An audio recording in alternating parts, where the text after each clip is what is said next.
Hey, good evening, everybody. It's Friday night. It's time for Friday Night Fire with me, Mike Phillips, and right here to my left, Mr. Matt Koenig in the house. We are here for another Friday night of motivation, inspiration, faith-based foundation, and conversation.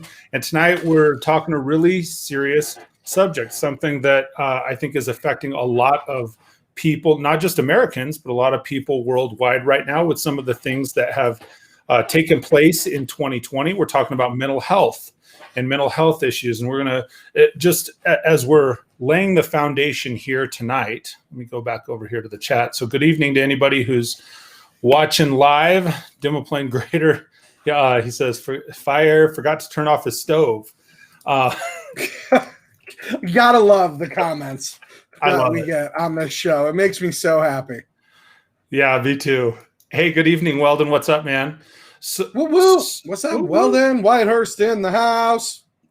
So I'm going to lead with this disclaimer, just so everybody who's watching knows and understands this. This is a conversation that Matt and I wanted to have this evening because it is affecting a lot of people. It's important to note that neither Matt or myself is a trained healthcare professional or psychologist, or psychiatrist, right? Though both of us have a lot of spiritual guidance, background in faith, background in some different areas of psychology. Certified life coach, ordained minister. Absolutely. We're both extremely comfortable having this conversation. We're extremely comfortable speaking with anybody, friends, people that just happen to see this and say, hey, man, I needed to hear this message and I want to reach out to somebody. If that's the case, we're happy having that conversation. I have on here right now the National Suicide Prevention Lifeline up on the screen. I'm going to add the crisis text hotline as well. I'm just not there yet. So I just, again, anybody, my phone number is in all my social media. So if somebody needs to have that conversation, reach out. I'd love to talk with you and try and steer you in the right direction. But I just want to lay that. Well, you're welcome to. Absolutely. What's up, Larry? What's up, Chris? Good to see you guys. I'm just greeting people while you're doing the important Absolutely. stuff. And so just like I said, I want people to make sure that they understand that what we're sharing is our own beliefs and opinions. We may have somebody that disagrees with us, and that's okay. We always encourage spirited conversation and debate in the chat. So, Plus, Facebook will call us fake news or take down our post if we try and pretend anything else. Actually, they'll take us down even if we share things like what you just shared, as we learned earlier, and we'll share with everybody watching this. Just so you guys know, by the way, if you do share our show tonight, please do share it. But in the text, please do not put in the text the National Suicide Prevention Hotline phone number, and here's why. Mike and I both edited our post about the show tonight, and we put that in there because it's really important that people have someone to connect to. If you're in a crisis, if you need to talk to somebody, we want to give you resources, and we actually put that information in a text. I had shared a post and said, look, if you're someone struggling with this and you're have feelings of self-harm, please call this phone number. Facebook took the post down, and Mike did a test, and he shared the same post twice, one with the phone number, one without it. Facebook immediately removed the one that had the hotline phone number. So please share tonight's show with people because it's in the video, but please don't type the number into what you share because Facebook, for whatever reason, doesn't want to help people get in touch with someone to save their life. Depending on the platform you're sharing it on, like we're live on LinkedIn as well. Oh yeah. If you're sharing it on Facebook, don't do it. Yeah, absolutely. Hey, good evening, Modern Day Tech in the house.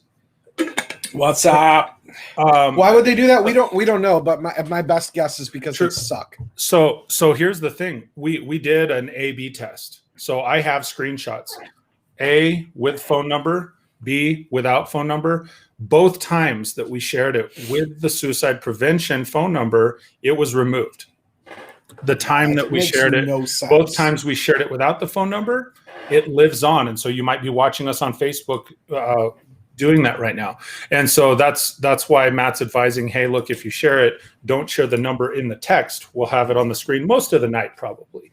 And the interesting thing is, he says, oh my gosh, that's terrible. But Demoplane says reported for soliciting business, as if that's a business hotline, so to speak. I mean, who knows what they think. The interesting thing is, like I said, we have the AB and it shows that. So moving on from that piece, because I have no idea why they would do that. You'd think they would want. Yeah, we don't know for sure. Modern Day Tech says, did we try without the word suicide? No. Yeah, I had self-harm in mine, actually. Yeah, he had something different in his. The interesting thing is I have a friend on his personal page, when he shared it word for word, what we built out, and it allowed it to be on his page. But now, is he like, I hate saying this word because it sounds so douchey. Is he considered an influencer? No, I don't know how many people are following him, right? And I don't have a ton. I only have 4,000 or 5,000. It's not Grant Cardone or something. Well, and that was our assumption, was because he was sharing it from his personal page versus you and I sharing it on business page. So he was sharing it on his regular timeline with an actual page. Yeah. Okay. Well, and on a public figure page like mine or yours, that might be why it could be. So either way, it's on the screen now. And Matt doesn't know that I'm going to share this, but I'm going to, because one of the other things while we're talking about conversations, and this does not line up specifically, but your wife, Dara, does a nonprofit to change people's conversations, a little different manner, correct? Changing mindsets.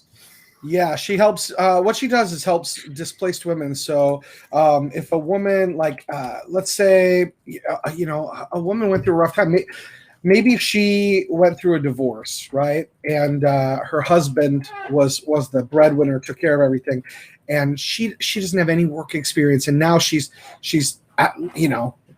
out on her own, has no idea what to do or where to go, or needs career counseling, needs help. Dara's charity, Changing Your Conversation, helps displaced women get back in the workforce and get back on their feet. It is not a women's shelter, okay? It's not a place like a shelter or anything like that. She can refer people out, but some women, they've lived on the streets. They went through some really hard stuff, and she provides coaching and counseling to help them get back on their feet. So it's pretty amazing.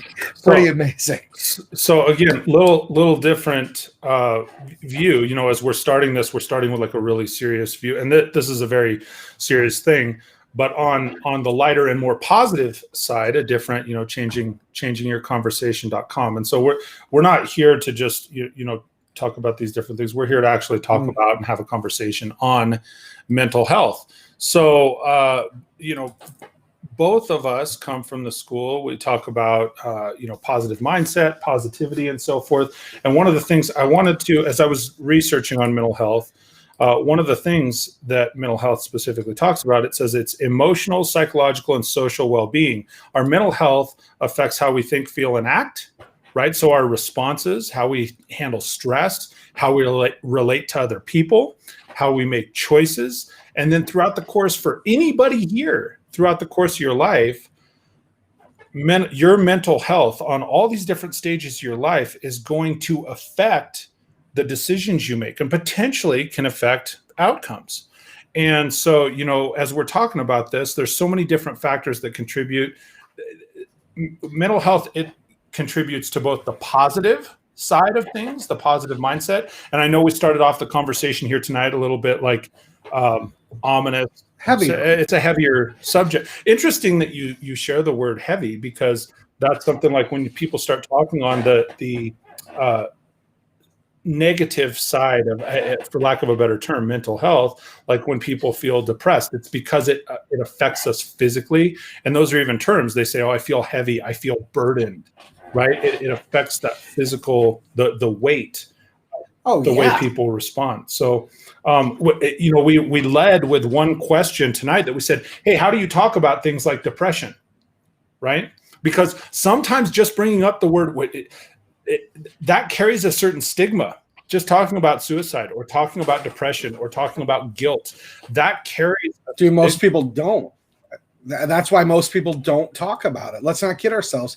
It's embarrassing to say that you're depressed, right? We feel, what's up, Mike Columbus? We're listen, people already don't want to share their weaknesses, right? Like when nobody is excited, like, oh man, I can't wait to tell the world that I'm struggling emotionally. But you know what else is different? Because of the way society is, we don't want to share our joy and victories either. Like you talk about mental health stuff and the constant wrestling match. Let's say you finally make a big sale or you've worked your whole life and you're finally in a financial position where you get to buy a new home or a new car and you're like, oh, I'm so excited. It's such a blessing and finally I got this. And then there's all the people that are supposedly your friends. Oh, must be nice. Oh, it's like you're just bragging so full of yourself. Nice. Yeah, and it's like, man, it's like you can't celebrate it. It's tough. There's a fine line, right? Like the reality is, if you say, I don't know, things aren't going so good, my life kind of sucks right now. People are like, oh, I feel you, I'm with you, and they'll relate. But there's that line that gets crossed when you're truly depressed and you're truly struggling, man. Sorry, Mike Columbus, I don't know why there's a delay for you, man. When you're depressed and you're truly struggling, oftentimes then nobody wants to be there for that. Like so they don't want to be there when you're at the peak of your game unless there's something in it for them. Mm-hmm. It seems like in a lot of cases. But when you're hurting and you're at your worst and you need some love, you need someone to listen, you need someone to be there to give you a hug. It's amazing how quickly people are gone and they're not there. Well, I think some of it is it's like a litmus test for themselves. That people. The reason I say that is like when you're doing well, and we would hope that the people that are closest to us would celebrate our victories with us. They would celebrate the greatness, but they're just checking in to make sure how do they compare? Where do you sit on that scale, right? Compared to me, and unfortunately, comparison, as we've said it before, comparison is the death of joy, and so it's like true. So they're there for that reason, like, hey, where do I rank in this? And if they feel like they're maybe below where you're at, they haven't achieved where you're at, then it's like, oh my gosh, that's when they start throwing darts, right? Yeah, sometimes you see that. Right. Yeah, and vice versa. If you're down in the dumps, like you were saying, someone's saying, man, I really need help. I'm reaching out. I'm struggling mentally, emotionally, financially, whatever those things are that contribute to the negative side of it. Then people are still coming over because they want to know I'm okay because I'm just ahead of that. At least I'm not that guy or I'm not that gal. Yeah. And it's crazy because, it obviously every human being is unique. Right. And I'm going to own this. And thank you, Sherry. Yeah, I love it, Sherry. Thanks for coming. I'm going to own this. Man, 5 or 6 years ago at the peak of everything going well, like, dude, every idea I came up with made so much money. It was stupid, right? 2012, I'm sitting at a Culver's and my kids text in to get a free ice cream cone on their next visit. And I'm like, that's brilliant because now Culver's has their number and they're going to text the crap out of them. They're nice. And this, believe me, this story comes full circle with mental health, what we're talking about today. So in that moment, I was like, you know what? If I could do this for car dealers to generate leads, I would make so much money. And that night I went home, leased a texting platform, created an entire thing that didn't exist, made a ton of money. Now, fast forward time. So in that period of my life, I was having a very similar conversation to what we're having tonight. And you know what I said? When people were like, oh, I'm depressed. I'm like, okay, well, suck it up. Like everybody has a bad day. We all have crummy days where our feelings get hurt. And that was literally the mentality that I had, was like, because, when people would talk to me about depression back then, I'm like, I've been depressed too. I've looked at me like, oh, my life sucks. But guess what? Okay, now you got to go on. And that is how I felt all the time. So I couldn't comprehend on any level what someone meant when they said I'm dealing with depression, or I'm dealing with, like an overwhelming sadness. I couldn't get my brain to compute. And then fast forward time to 2017, when I had a business partner do a hostile takeover, drain the bank account, and crush a business I was involved in intentionally. And I lost 40% of my income. And then a company that I had sold, the other person just quit paying for, and that lost the other 50% of my income. So to give you an idea, at that time, I had about 15 grand a month coming in and almost 12 grand worth of bills, and 12 grand vanished like that. But I still had 12 grand worth of bills. And so when that happened, about 60 days later, when I couldn't snap my fingers and pull myself out of what was happening, I started to get an idea of what it felt like to be like, oh, it's a change of perspective. I am a failure. I am a loser. I can't get myself on track. What I can't support my children. I am a failure as a dad. I am a failure as a man. I am a failure as a business person. And all of a sudden, it just dragged me further and further down that hole where I'm sitting there like going, well, it's a good thing I don't have life insurance, because that'd be the only way to cover the kids. You know what I mean? Like, now I've never been to the point where I've sat there and honestly said, I'm going to end my life. So I can't say I know what that feels like. And it would be a lie to try and pretend. Sure. But I know what it feels like to feel like I was hopeless, man. I was hopeless, and I was too embarrassed to tell my friends how hopeless I was.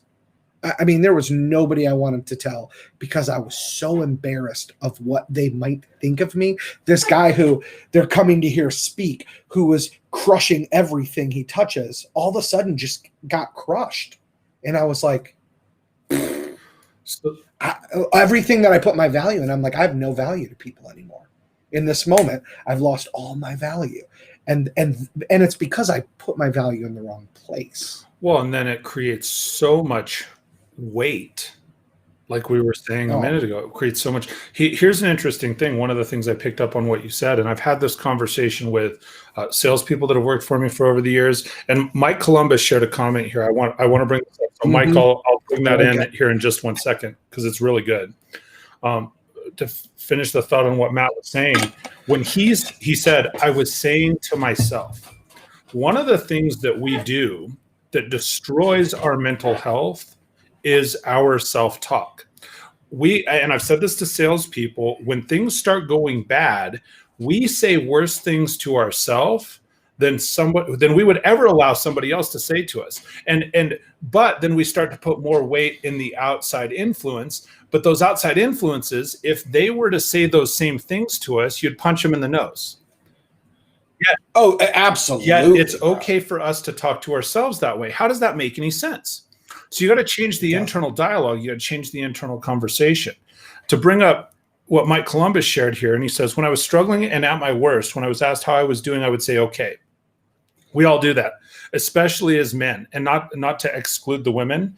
I can't say what it is to live that in the way a woman does, but Matt and I are both men on this show, so sometimes it goes to that perspective.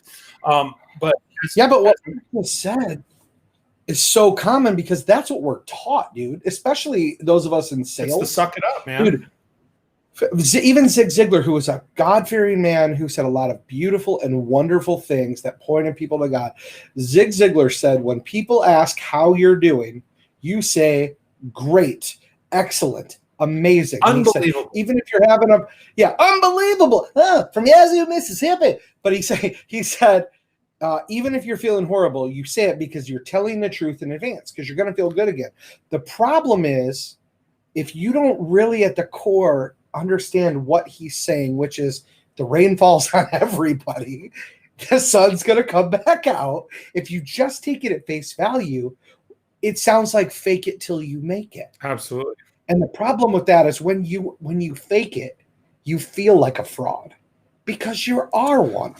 But if you genuinely know, and this is why this show obviously is rooted in biblical discussion and Jesus being at the core, is because if you understand that God says, look, the rain falls on the just and the unjust. Everybody's going to have bad times and good times. Look at Job, man. His whole life came crashing down, right? And there are other examples there, and we'll reference scripture stuff too, but other scriptures. But that's the thing, is like, we've been taught, especially as men, suck it up, deal with it, shoulder the weight for the family. Like you said, we've been taught as sales and business people, if you're having a bad day, just say it's great, because eventually it's going to be. But if you're not rooted in the truth about why it's going to be and what it really means, then moment by moment, we can go from hero to zero in how we feel about ourselves. And that's just destructive. then what happens is, like Mike Columbus said here, he says, well, I would say, okay. They would say, great. And they'd move on. And it's just like what you said. Here's what happens. We re-anchor and we rewire what our definitions are, because his very next comment, Mike Columbus says, to this day, when someone says they're okay, I wonder what's wrong. Because that's how he created the association, right? He said, oh, well, I'm okay. And he knows what his experience was when he was okay. It's that here's the real hard disconnect is then if you quote unquote fake it until you make it. And they say, how's it going? Oh man, it's great. It's unbelievable. You are rerouting and rewiring yourself every moment, every time that you say that, so that in the future, then all of a sudden, when it's actually going great and you tell yourself that it's great, you've redefined it for yourself and you will put yourself in that same crappy place. You know, that's a good point, dude. Well, I think that's, you know, here's the thing, like a couple scriptures that I really like, I personally love and cling to during like, times of burnout, right? Mm-hmm. Because we all have those moments. Absolutely. And there's a couple scriptures that I want to just reference. Yeah. One of them is in the book of Matthew, and I'm going to read it from the Message because I love it. What up, Lily? I love the way it reads. And it's Matthew chapter 11, verses 28 through 30, right? Now, as Jesus is talking to people, to set the stage and the backstory, a lot of these folks were feeling tired and worn out and depressed because the religious leaders kept putting so much weight on them. And here's the thing, like people didn't even, you know, they're looking going, I have the Romans are taking everything that I have. I don't even have things to sacrifice. And the religious leaders are allowing people to sell sacrifices in the temple. And the people knew in their hearts that wasn't pleasing to God. So these people were losing it, right? They're just like, oh, my life is a disaster. I am burned out. So the Message says it like this. It says, are you tired, worn out, burned out on religion? And this is a critical thing to share right now, because not everybody that's going to tune in has the beliefs that we do, right? They might not be a follower of Jesus. But it's very important to say that, because a lot of people get that mindset that, oh, these guys are with Jesus stuff. So religion. It's not about religion. It's about a way. Jesus didn't ever refer to himself as a Christian. That's so frustrating me. So anyways, are you tired, worn out, burned out on religion? He says, come to me. Get away with me and you'll recover your life. That's such an important thing to hear. You'll recover your life. I'll show you how to take a real rest. Walk with me and work with me. Watch how I do it. Learn the unforced grace. I won't lay anything heavy or ill-fitting on you. That's big. Keep company with me, and you'll learn to live freely and lightly. Now, the typical translation we all hear is this. My yoke is easy, my burden is light. People are like, what's a yoke? Well, it's a thing that would go on an ox that would lay them down, right, to plow a field. It's real burden. Yeah. Like, you know, you put it on an ox, and then the ox is dragging a big plow in the field. So people understood that method, that verbiage when it was written. The Message translates it to like to a readable, like, how does this apply right now kind of thing. And so to hear the sentence, I won't lay anything heavy or ill-fitting on you. Keep company with me, and you'll learn to live freely and lightly. Like, here's the thing. Jesus is saying, if you're burned out and you're tired of your life and everything's going wrong, just come here. I got you. That's it. That's awesome. Now, how that looks, I guess we'll be digging into that tonight. But that's a big thing for people to understand, is like, if you go, all right, I'm choosing to follow Jesus, and the burden got heavier, then perhaps your understanding of who Jesus is and what you're being taught isn't going the right direction. It doesn't mean your life's going to be easier. This is no name it and claim it. There's no prosperity gospel crap. But if going, all right, I'm going to follow the way. Well, because the prosperity gospel, like, you know, there's going to be $1,000 in my wallet when I open it in Jesus' name. And then you open it and it's not there. And you're like, this religion is crap, because religion is crap. But the way of Jesus, the way to God, is not crap. Right? Like, and people confuse religion versus actually following Jesus and having that pathway to God. So to hear the Jesus, the Son of God, who came down in the skin of a man, go, look, if you're tired, I gotcha. That is so powerful to hear. And if you know people, like Mike said at the beginning of the show, man, reach out to him, reach out to me. People who truly love Jesus, like, man, anybody who's truly trying, imperfectly and broken, to follow Jesus, they're gonna want to help. They might not know all the answers. They might have to point you to somebody else, but they're gonna care enough to say, let me love on you. Let me help you some way. Let me help you. Let me just listen through this tough moment in your life. Sometimes that's when, God shows up just through somebody else listening to you, right? It says so true, bro. It's I want to give a shout out. We were talking about self-talk a minute ago, and our boy Lily Williams is with us today. I love Lily. Live in the chat. Yeah, man. Love it. It's really good to see you. And I saw Chris McElroy too. Shout out, dude. Appreciate you stopping by and watching. Guys, for anybody who's watching this, we're about halfway through the show tonight. Do us a favor. Share this. Share the show out. If you know somebody that could use this message, I know I'm connected with people that this could be a really valuable message for right now. And if that's you, or if it's somebody that's in your life, share that with them. Reach out to them. Share this show. And later on, as you are, if you're a listener to the podcast, because we're on multiple podcast platforms, you can make sure that National Suicide Prevention Lifeline is 800-273-8255. Again, that's 800-273-8255. So if you know somebody, maybe it's you, maybe it's a friend, maybe somebody reaches out to you 6 months from now, make sure that you share that with them. Thank you, Chris, for sharing it. So I want to, thank you very much, Chris. Appreciate you, man. So one of the things that I found interesting when we were doing this, and certainly another verse that I'm close to, Psalm 9:9, which says, "The Lord is a refuge for the oppressed, a stronghold in times of trouble." And I think so often one of the reasons that, like for me, when we're talking about faith, and Matt, as you get into sharing some scripture, and we go through this on Friday nights, especially when we're talking about mental health, one of the things that is so valuable is in Christianity, when you are focused on real faith, it gives you something else to, and I'm talking about just kind of the mechanics and the psychology of it without trying to stay just on the faith side, because we have a lot of different people that watch the show. One of the things to realize is it gives you something to focus on other than the internal dialogue and other than yourself. There's something bigger than you. And it allows you, when you really open up and allow yourself to believe, it allows you to focus on something else. This is off the subject of scripture, but I thought this was something that was really relevant, because when we're talking about mental health and depression, I had a young man that worked for me some time ago, and he was really struggling with this. He was struggling with depression and anxiety. And Matt, you can probably, you'll probably relate to this. There's a quote that's commonly attributed to Lao Tzu that says, if you're depressed, you're living in the past. If you're anxious, you're living in the future. If you're at peace, you're living in the present. And that's one of those things. I shared this with a personal friend of mine some time ago.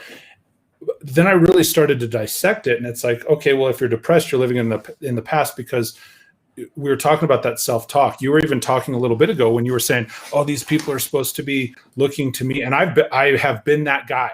I feel you, man, over the years, where like I was a hockey coach. Chris McElroy in the chat played hockey for me for years. And on the outside, you're the adult, and everybody looks and goes, oh man, they've got all this stuff together. And so you got to show up with a smile, you got to shoulder it, and you got to do your thing. And the reality is, and the past is subjective. It could be 10 minutes ago, it could be 10 days ago, it could be 10 years ago. But if you're focused on one of those things that didn't go right, what happens is you're focused on the things that didn't go right. So you start to create stress and frustration and fear and, oh, I'm not good enough, and start speaking to yourself in that manner. On the flip side, people that, often, and I've experienced anxiety in my life, and I've had people that experience anxiety in their life. And one of my children, oftentimes we'll go out to eat and he gets anxiety and he gets frustrated. And it's like, part of the reason is because you're living in the future. It's like, well, what's going to happen at this restaurant? What's going to happen tomorrow? And since it's unknown, that unknown creates fear. Because Tony Robbins talks a lot about that. So, it's funny, like he talks about as human beings, right? We have this need for certainty and uncertainty, right? We need that the safety and security of certainty in our life, but we get bored with the same safe things, so we need the uncertainty to spark us, right? Like, and so he talks about that fine line a lot of certainty and uncertainty, right? Sure. A certain amount of risk, right? Talks about the pain pleasure principle, right? Where everything we do, we want to move closer to pleasure and further from pain. Is the mindset he talks about, and there's something true to that. Right? I mean, nobody desires to feel hurt. Everybody desires to feel happy. I mean, that kind of seems like logic. So it's amazing to me that people pay so much to hear common sense sometimes. But what you said was critical when you talked about focusing on the future. And that's where a lot of stress comes in, right? Like, we've got kids that, like my son Liam, just left for the Marines. He was nervous as heck before going because he didn't know what it would bring. All he knew is he was going to get yelled at a lot and have to run a ton. And the boy got fit. He looks like Captain America before leaving. But he and his wife Sabrina both went, and Liam had so much anxiety about it.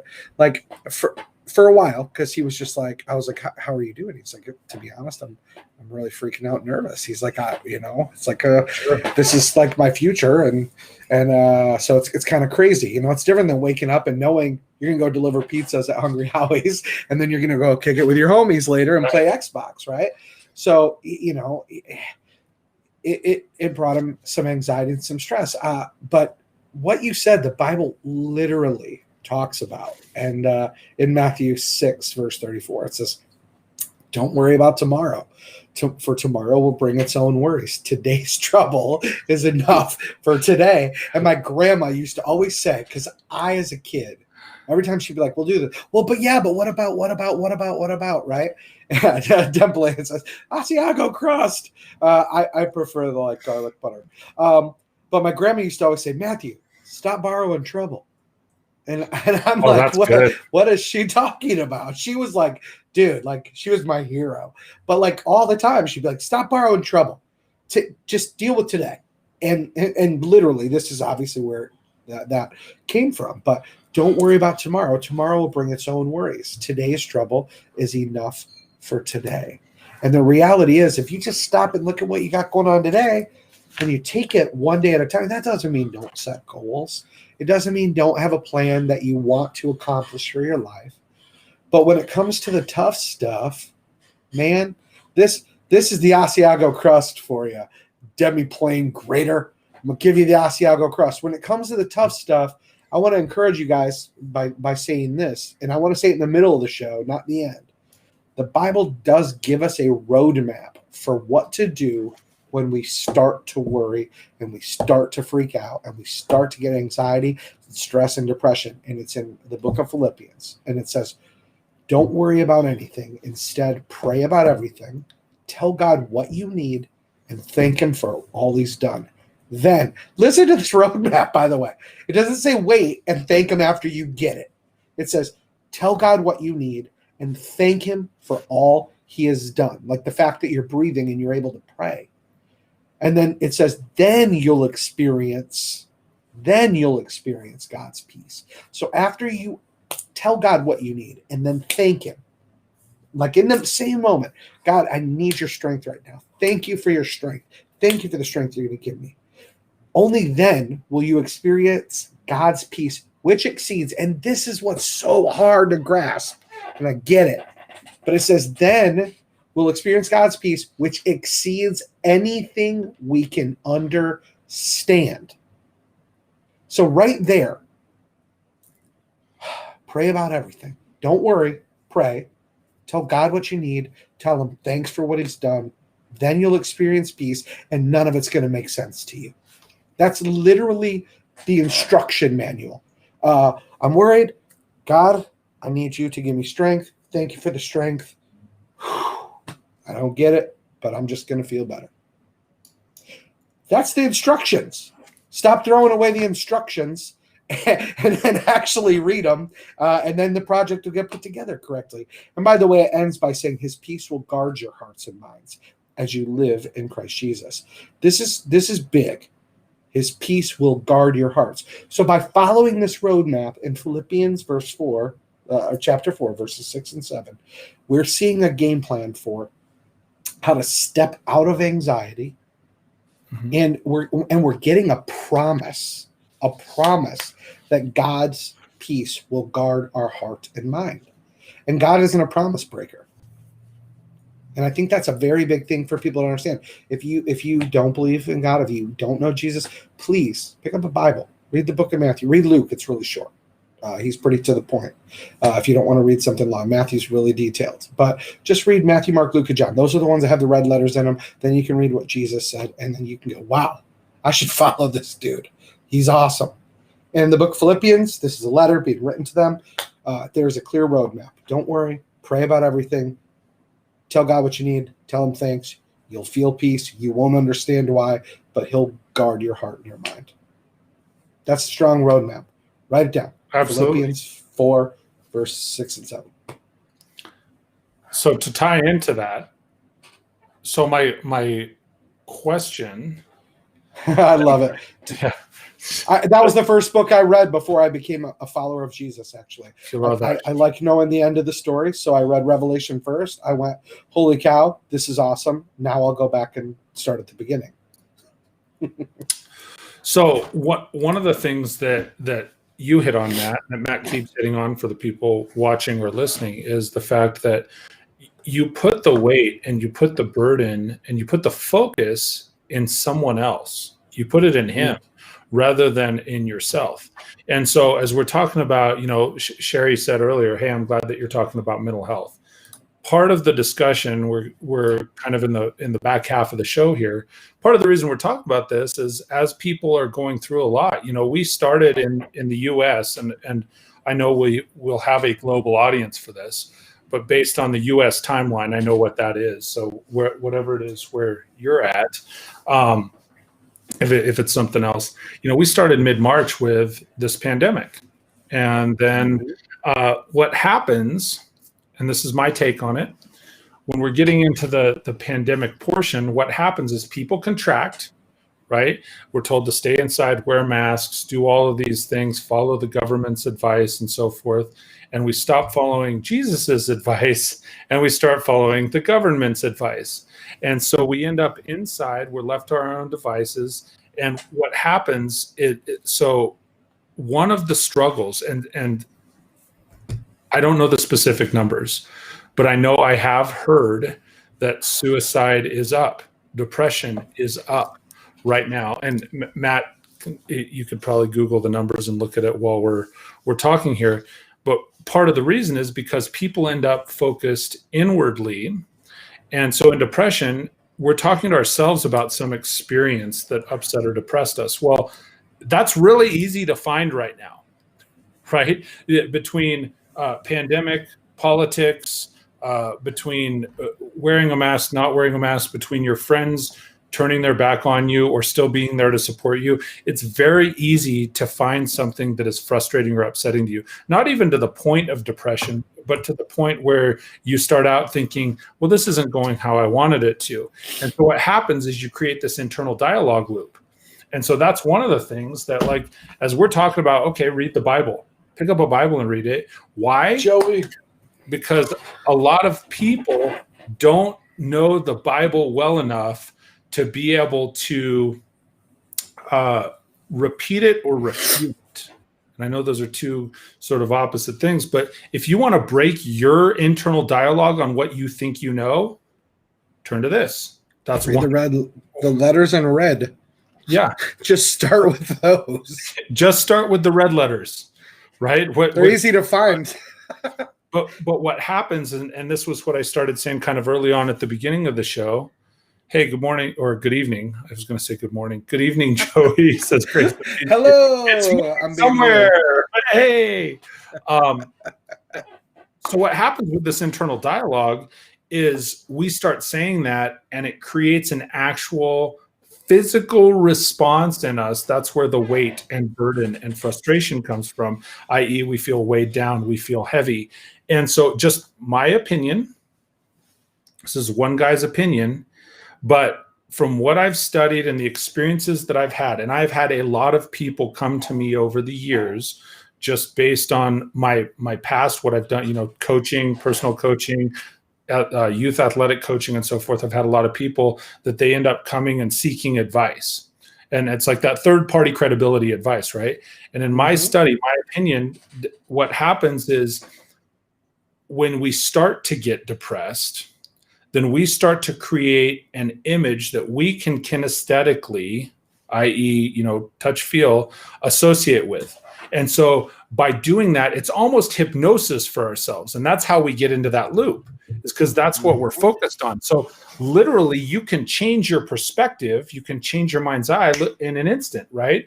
And for me, and I know I may be all over the place. Maybe some of you guys can follow the way my brain works, and maybe some of you, maybe not. I'm tracking. But what happens is then from the outside perspective, somebody approaches, like if you have someone that you feel like, because you can see their demeanor change, you can see their actions change, you can see their attitude change. And we approach them from the outside as a quote unquote normal person, right?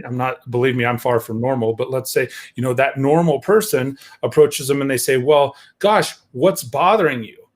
And oftentimes, we were talking earlier in the show, like they have rewired themselves and they'll look at you and honestly say, I have no idea. I don't know. I'm just sad, right? I'm just depressed.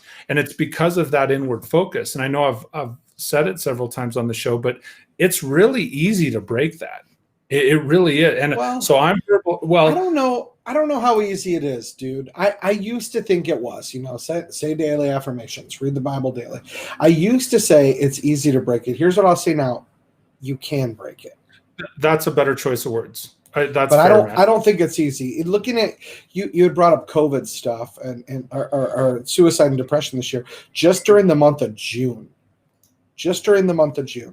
31% of people, this is on the CDC's website, 31% of people said they experienced anxiety or depression. 13% either started or increased substance abuse use. Okay. 26% said trauma or stress-related disorders. But 1 in 10, 11% of people during the month of June, 11% of people, 1 in 10, said they seriously considered ending their life. Dude, how heartbreaking is that? 1 in 10. 1 in 10. And that was in June when we thought this was going to be over in another month or so. What are those numbers now when people have been out of work for 7 months and they haven't been able to provide for their family and they're at home the whole time? And they've talked about drinking has gone up, molestation, child abuse. In June, 1 in 10 people seriously considered ending their life. We have got a pandemic in this country, and it's not COVID. More than one. It is. People are losing a feeling of self-worth, dude. And you said something strong. When you focus on something, right? That's the direction you're going to go. Cardone said it in '95, and it's never left my mind. When he said you hit what you focus on. It's like when you're a kid riding the bike and you first start riding a bike and you're like, don't hit the rock, don't hit the rock. What happens? You always hit the rock, right? But here's why. You're focused on it. Here's why. It's because when you're telling yourself not to do something, especially like as a child, don't hit the rock, don't touch the stove. If they haven't hit the rock before, we subconsciously have not been able to create that experience. My opinion, psychologically, then you're saying don't hit the rock. It becomes your focus. You end up hitting the rock. Why? Because subconsciously you need a point of reference. Yeah. Well, and you're also staring at the rock, so it pulls you toward it. Like it's like Joey said, right? We don't have and taking exactly what you just said, ties perfectly into Joey's comment where he says, or like being a great swimmer, but being stuck in the ocean after getting beat up by the sun, dehydration, and losing sight of the shoreline. It seems impossible to break the wave. I would take that back to before you got in the ocean. You're a great swimmer, but you've been out in the sun and you're dehydrated, and you forget that all of those things take you from being a great swimmer to just being a swimmer. And you forget that the power of the ocean is stronger than you. Heck, I was in Lake Michigan 3 months ago with my friends Brad and Kara, and it was a yellow flag day, right? Which means 5-6 foot waves. They're the fun waves, right? But I was like, I'm going to swim out to the second sandbar.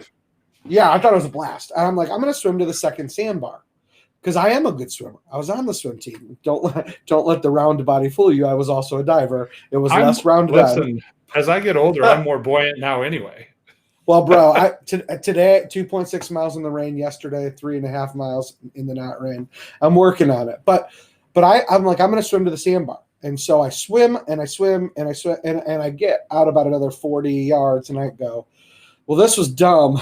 The sandbar's not here yet and I can't touch. And I'm in Lake Michigan, which has it pulls you back out to make those waves.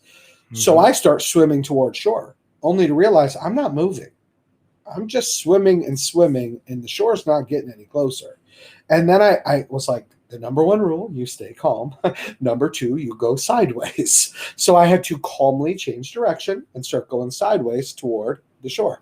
And then a wave came in, I rode the wave and everything was okay. But I didn't think before going into the waves, hey, you're 27 years older than you were when you could go out here and battle these like an idiot. You're not in as good a shape. You're not as healthy.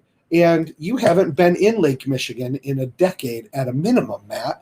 And you just went out there thinking you could beat the biggest of the Great Lakes. That was not a good choice. And I think that's how a lot of people approach life situations, right? You graduate high school and you go, all right, I'm going to jump into an apartment with my friends and try and, be an adult. And you go, oh, God, I've never experienced this. I don't know what I'm getting into. This is heavy. This is a lot. Or you go from high school to college and you had 8 classes a day in high school. So you think I can handle 3 or 4 classes a day from college. And then you realize, oh my gosh, 3 or 4 classes a day is 10 times harder than 8 in high school.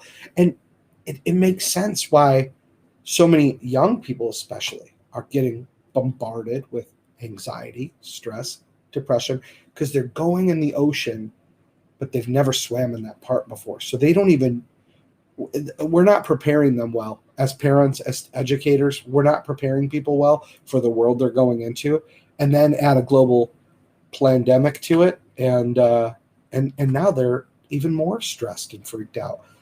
Dude, I mean, I don't blame them. And what advice do we have to give them? I don't have any worldly intelligent advice. Hence why I keep going back to the scripture, going, there's nothing in this world that's going to tell you anything that's going to bring you calm right now. But there's this dude, Jesus. He, no matter what translation you read, said, come to me if you labor with all who labor and are heavy laden, and I'll give you rest. I mean, he's the one that said, I got you if you come this direction. Well, and there is no question he's got you. And that, again, going back to some of our previous statements, like we put so much weight in ourselves. We put so much weight in others. We put so much weight in opinions. And then what happens is we said at the very beginning, if you're watching this and you didn't watch the very beginning of the show, I'd encourage you watch the first 5-10 minutes because we were talking about it. And it's like, so we've got all this weight and all these things going on. And it's like, well, who do they ask? Who's experienced this before? Who's been through that so that they have a point of reference?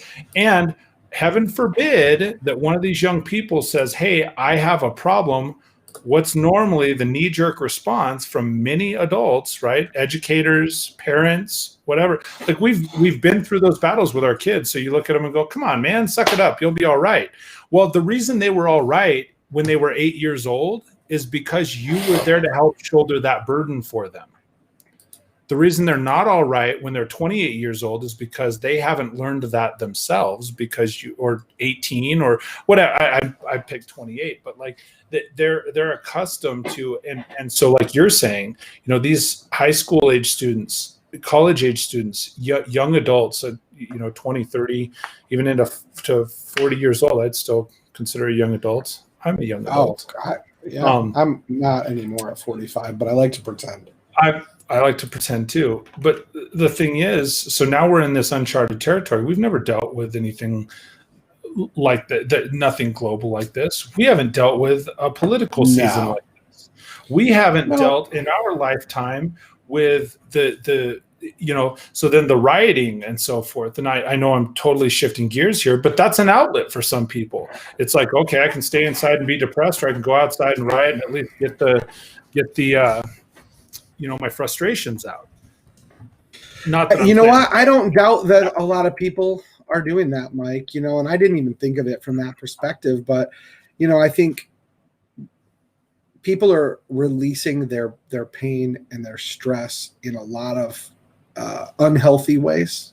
Oh, absolutely. And I think you're hitting it on the head that's a reality that, man, that is a reality that I've never even considered. Like, some people are probably staring at a wall going, well, I could end it for me, or I could go out and, get involved in something. And maybe that something isn't good. No, it's, if you're in that situation, it's not good. I think one of the things that's so important, kind of to shift gears in the last probably 5-10 minutes here, one of the things that is so important about mental health is you got to be, for anybody who's watching this, you have to be extremely deliberate, especially right now, on what you're choosing to put into your brain. And so when says a lot of negativity in our country combined with the lack of dialogue makes it rough. So that's a perfect segue into what I'm saying here is, we have to be deliberate in what we're choosing to put in, because otherwise we're fed by all the social media outlets. The social media outlets promote mainstream media, promote negativity in the news. Why do they promote that negativity? Because people watch that. Remember at the very beginning, people are watching the negative stuff because then they can look at it and go, well, at least I'm here, even if this crap is going on, right? So they can feel like they're ahead. And so it draws that attention. And people are, so then advertisers and media and so forth is buying up that attention, because then that drives revenue in some way or another. And so, there's all this negativity that's swirling around, whether it's social media, whether it's mainstream media and so forth. So what I'm saying, be deliberate. Find people like Matt and I outside of the show. Hopefully you can tell, like, we have a good relationship and friendship. If there was anything going on, I can pick up the phone and call him. Find someone you can pick up and call, whether it's a parent, a sibling, a good close friend. If you don't have somebody that you can call and you're going through stuff, like we said earlier, I put the National Suicide Prevention Lifeline up on the screen. It's 800-273-8255. If you're going through stuff and you need to sort that and you're speaking to yourself negatively, then reach out. But outside of those things, just because you read it on the news, just because you read it on Google, does not necessarily make it truth. I think one of the strong statements that was said here just a moment ago by Demo Plain Grader, he said, there's a lack of dialogue. What happened? So a dialogue requires two voices. So think about this. I'm going to shift gears on this. You end up in a monologue with yourself, i.e. that self-talk. I know I keep going back there. And you're left to your own device, whatever it is you say to yourself, whatever it is you see or hear. A dialogue between Matt and myself, he can help to correct. I misspoke earlier when I was saying, oh, hey, this is easy. Well, it's not easy. It's a simple solution. It's just not easy, right? The simple solution, like, it can be on paper, it can be through psychiatry, it can be through friendship, it can be through the Bible. There's all these avenues. It's simple to state, but it's not easy to pursue. But that dialogue has to take place with people. That dialogue can take place between you and God. when you're having that conversation through prayer, that dialogue. But it needs to be a real uninhibited dialogue between you and God, between you and a friend, between you and a spouse, a sibling, whomever. Not a faux dialogue, FAUX dialogue on Facebook, where you're trying to get somebody to agree with you, and then they don't agree with you, and you end up swirling out of control off in a different direction, and then you feel worse about yourself than when you started. I keep going back to the book of Matthew because there's so much wisdom. Well, every time Jesus talks, there's so much wisdom. Absolutely. Right? It sounds redundant, maybe to those who are going, "Oh, he keeps saying Jesus," but in chapter 6, and for those that aren't familiar with the Bible, it wasn't written in chapters and verses. People did that so it was easy for a reference point. It was combined, stories of experiences, right? But as Jesus is talking, right after he's having this conversation, and he's telling people you can't serve two masters, right? You can't serve God and money. You can't be focused. And the reason for saying that, let me just kind of clarify. I'm gonna just go a little bit deep on this, is because the reason he says you can't serve God and money is because when we look at what money is, right? We look at money as being able to do all the stuff that God says he'll do for us, right? If I have money, I can provide for myself. I can provide for my family. So I don't need to worry. I don't need to rely on God, right? So Jesus spent some time breaking that down. So you can't serve God and money. You can't serve two masters. You can't love them both like that. He doesn't say money's bad for all these people. Money's evil. No, it actually says the love of money is the root of all evil. So I give you that back story on what Jesus was talking about to say this, because then he goes, that's why I tell you not to worry about everyday life. And this is a really cool comparison. When he says, whether you have enough food and drink or enough clothes to wear, isn't life more than food and your body more than clothing? He said, look at the birds. They don't plant or harvest or store food in barns, for your heavenly Father feeds them. And aren't you more valuable to him than they are? Can all your worries add a single moment to your life? That right there, you can put us both back together. But that last part, can all the worries add a single moment to your life? The obvious answer in that is no. So if it's not adding moments, what is it doing? If you're not adding, you're doing what? You're taking away. Taking away. So Jesus is saying every time you worry, you're taking something, you're taking life away from yourself. And if God's going to let the birds have enough food to live, and they're the animals that were created, but we were created in his image, and he loved us so much that he sent Jesus for us, how much more does he want to take care of us? That's so powerful if we just internalize that to go, I'm worthy. I'm worth it. The God of the universe said, I'm more important than the birds of the air. And he's taking care of them. They don't plant, they don't harvest. So why am I worried? Worry can't add to my life. So that means worry is taking away. And on that note, I think that, I got nothing else, buddy. That's just because I wrong. We always talk through the end of the show. No, we could always go. We could go on all night long, but I think that on that, I think we'll close out tonight. I think that's a really powerful piece of scripture to take us out on. Joey says, "Amen." Matthew 6 is such a good chapter. Absolutely. So for everybody who did tune in with us tonight, thank you. We appreciate you. Our whole reason for having these conversations and sharing this show is to make a positive impact on people, to make a positive impact on you. And, we appreciate all of the conversation in the chat, all the spirited conversation and ideas and your thoughts that you share, personal experiences. I think it's awesome. As a reminder, please, we share this on both mine and Matt's YouTube channels. Every Friday night, we share it on our Facebook pages. It goes out on Twitch and Periscope. After the show, we do a little bit of light editing, and we share this as an audio podcast. So whether audio is your thing or if video is your thing, and if you know someone that could use these messages that we're sharing, I would love for you to share it with them. Make sure and subscribe to our channels or click to get notified when we're going live.